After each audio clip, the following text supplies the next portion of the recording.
This was the Part 16 calendar. Calendar number 5, and dash 43 of 2016. Michael Sykes. Chances, please. In many respects, this case is very simple. Rebecca Cutler didn't want or need the defendant anymore. She was cutting him off from her life and from herself. And since, Mr. Sykes, you couldn't be with her, you wouldn't be with the children. And like so many other spiteful people in this world, you decided that if you couldn't have her, nobody would have her. If you couldn't have the children, nobody would have the children. It was callous, brutal, and inhumane. And even those words can't begin to describe the carnage, death, and destruction you caused.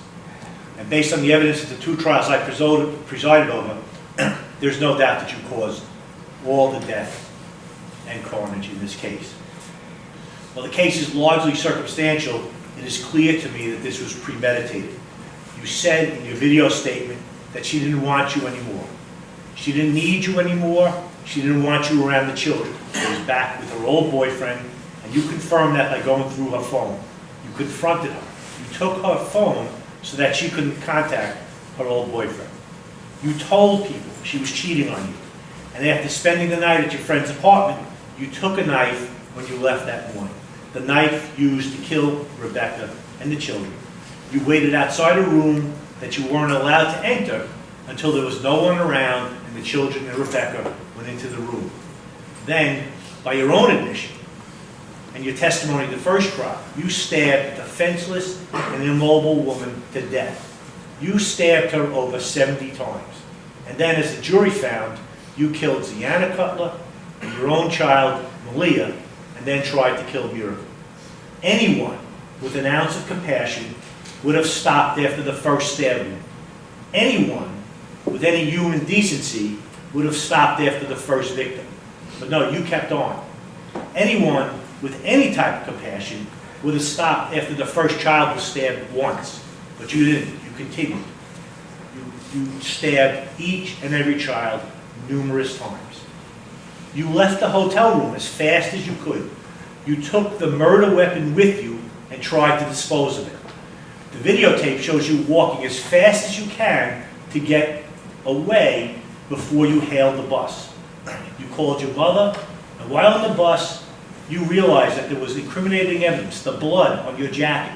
So you disposed of the jacket at the ferry terminal, despite how cold the day was. Then you disposed of Rebecca's phone. In short, anything that could tie you to the Ramada Inn, anything that could tie you to the murders, and that you could get rid of, you got rid of. You admitted to killing Rebecca. She was unarmed and defenseless, yet you stabbed her over 70 times, all over her body, as if it was in a frenzy.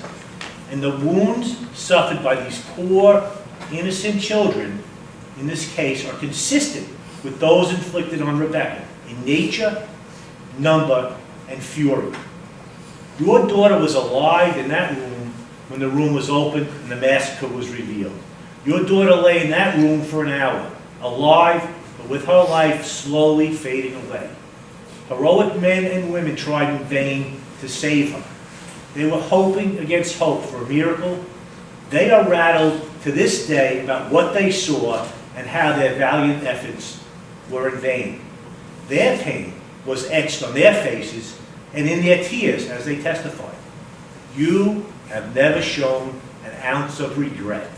You have never shown an ounce of sorrow. The only person you've ever been concerned with is yourself throughout the case and its aftermath. While they were rushing lifeless bodies down a hallway and putting every fiber of their being into trying to save lives, you were getting high and playing video games. You didn't stay to help. You didn't call for help. You didn't alert anyone. You sealed your own daughter's fate. You made sure that if you couldn't have her, your own flesh and blood, no one would. Throughout these videos that I've seen, both when you were getting onto the bus, on the ferry, and in your interrogation, the only concern I ever saw on your face was when you were trying to hail the bus and thought it wasn't going to stop. That was clear from the shot from the bus. And the only regret you ever had were for yourself when you were in your interrogation and realized you were caught and there was probably no way out of this. In this trial, you were found guilty of 3 charges. Murder in the first degree under count 2 of this indictment for the murder of Ziana Cutler. Murder in the first degree under count 3 on this indictment for the murder of Malia Sykes. And the attempted murder in the first degree under count 4 for attempting to kill Miracle Cutler.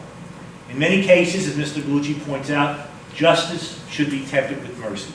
This is not one of those cases. You slaughtered a 2-year-old, a 1-year-old, and a 4-month-old, the most vulnerable members of our society. And as the verdict attests, you showed no compassion or no mercy to innocent children. You deserve none from the court. You failed as a husband, you failed as a father, you failed as a human being. In my opinion, based on what you did, you do not deserve to ever see the light of day. So accordingly, your sentence on count 2 of the indictment, murder in the first degree for killing Ziana Cutler and the others named therein, is a sentence of life without parole. Under count 3 of the indictment, murder in the first degree for killing Malia Sykes and the others named therein, your sentence is life without parole. This sentence on count 3 will run consecutively to the sentence I imposed on count 2. Under count 4 of the indictment, attempted murder in the first degree of Miracle Cutler, your sentence is a minimum of 25 years, a maximum of life. This sentence will run consecutively to the sentences for murder in the first degree under counts 2 and 3. In the first trial, you were convicted of murder in the second degree under count 5 as to Rebecca Cutler. I sentenced you to 25 years to life on that charge.